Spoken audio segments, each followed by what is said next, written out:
Assalamualaikum warahmatullahi wabarakatuh.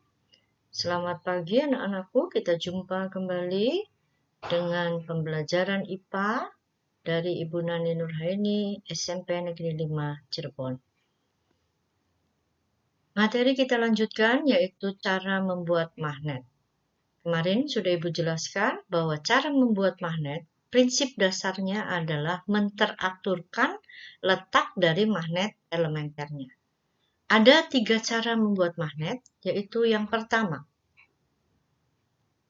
mendekatkan besi atau baja pada magnet. Kedua, menggosok besi atau baja dengan magnet. Yang ketiga, mengalirkan arus listrik searah atau DC pada lilitan kawat atau kumparan. Sekarang kita lihat satu persatu ya.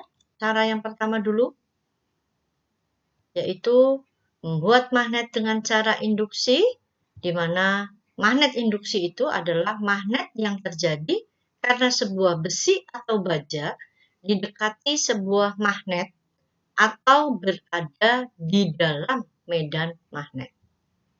Kita ambil ilustrasi dulu. Ini ada bukan magnet, maka pakunya tidak menarik, tapi setelah magnet itu didekatkan, maka paku-paku kecil itu dapat tertarik. Dan sekarang ini yang tadinya bukan magnet menjadi magnet. Ya, dan kutub yang dihasilkannya berlawanan dengan kutub yang di dekatnya. Kutub selatan yang di dekatnya, maka hasil dari magnetnya ini adalah kutub utara. Itu ya, ini utara ya. Oke, kita lanjut ilustrasi. Nah, setelah tidak menjadi magnet, nggak narik lagi. Nah, sekarang deketin lagi. Nah, pakunya dapat narik lagi. Nah, tapi karena kutub yang didekatkannya berbeda, kalau tadi selatan, sekarang utara, maka magnet yang dihasilkan pun menjadi kutub selatan yang didekatnya. Jadi berlawanan dengan kutub magnet yang didekatinya. Oke ya. Nah, magnet dengan cara seperti ini kita sebut dengan cara induksi.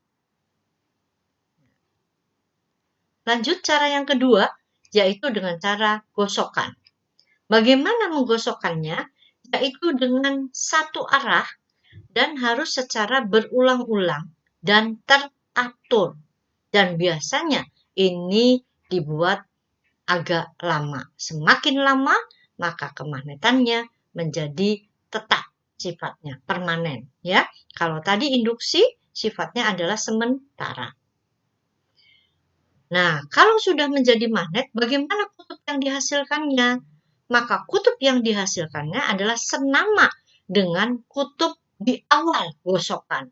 Jadi awal gosokan selalu mendapat kutub yang senama dengan kutub magnet yang menggosoknya. Itu ya. Kita lihat ya. Ini ada besi biasa, kita gosok dengan magnet. Kita lihat gosokannya dari kanan ke kiri.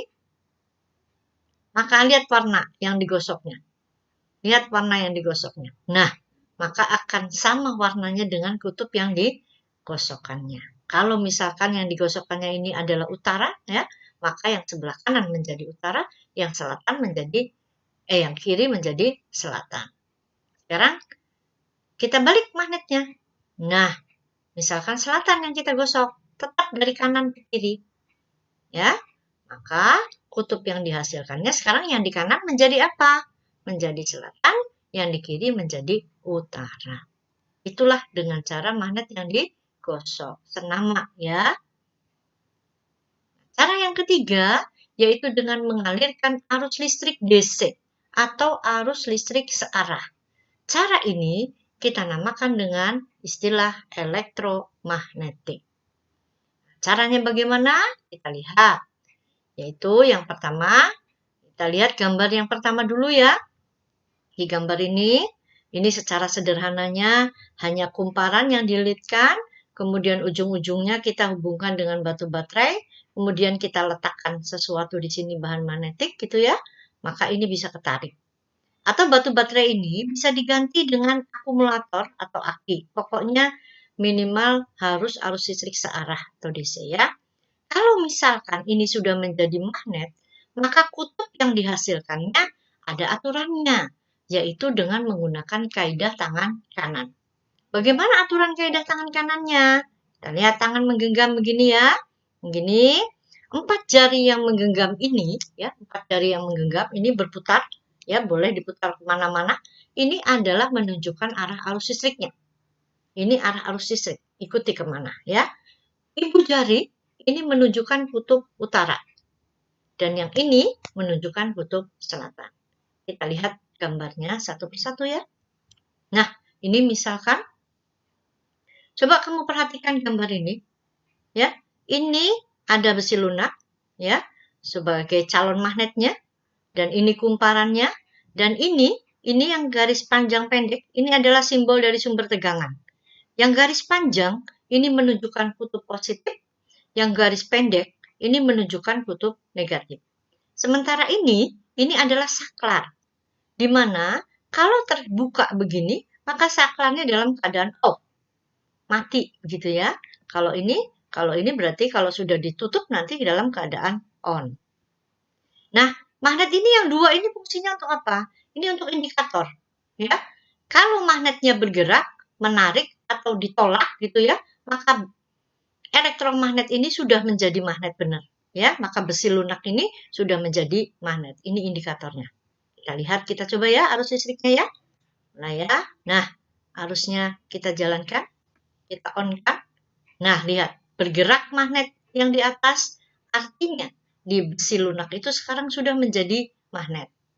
Nah, kalau sudah menjadi magnet, maka bagaimana cara menentukan kutubnya? Tadi dengan kaidah tangan kanan. Ya, lihat arusnya. Arusnya dari kanan ke kiri, dan arusnya ke atas di dalam kumparannya. Ke atas, maka ini menunjukkan kutub utara dan di sebelah sini selatan. Maka kalau diletakkan magnet, ada interaksi. Ini menarik, yang ini menolak. Paham ya?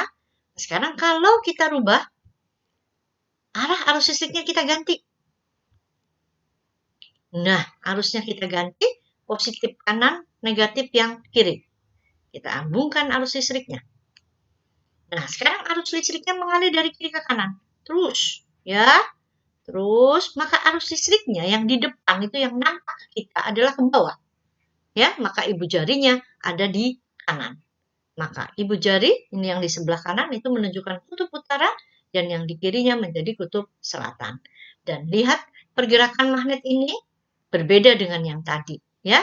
Tadi di sini menarik, sekarang ditolak. Tadi ini ditolak, sekarang ini menarik. Nah, sifat magnet secara elektromagnetik ini bisa bersifat sementara, bisa juga bersifat tetap. Dengan catatan, bisa bersifat tetap kalau arus listriknya besar dan kumparannya pun banyak. Ya. Sekarang, udah ya? Paham ya? Nah, ini kita sebut elektromagnetik.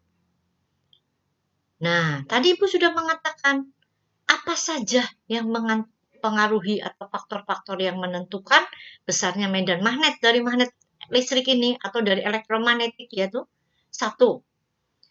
Kuat arus yang mengalir pada kumparan. Bagaimana? Kalau kuat arusnya semakin besar, maka semakin besar pula medan magnetnya. Yang kedua adalah tadi Ibu sudah jelaskan juga jumlah lilitan kumparan. Bagaimana katanya? Semakin banyak jumlah lilitannya, maka semakin besar medan magnetnya. Dan yang ketiga, cara yang ketiga untuk memperbesar hasil dari elektromagnetik ini adalah meletakkan bahan inti atau yang kita sebut dengan besi lunak. Masukkan besi lunak ke dalam kumparan. Oke.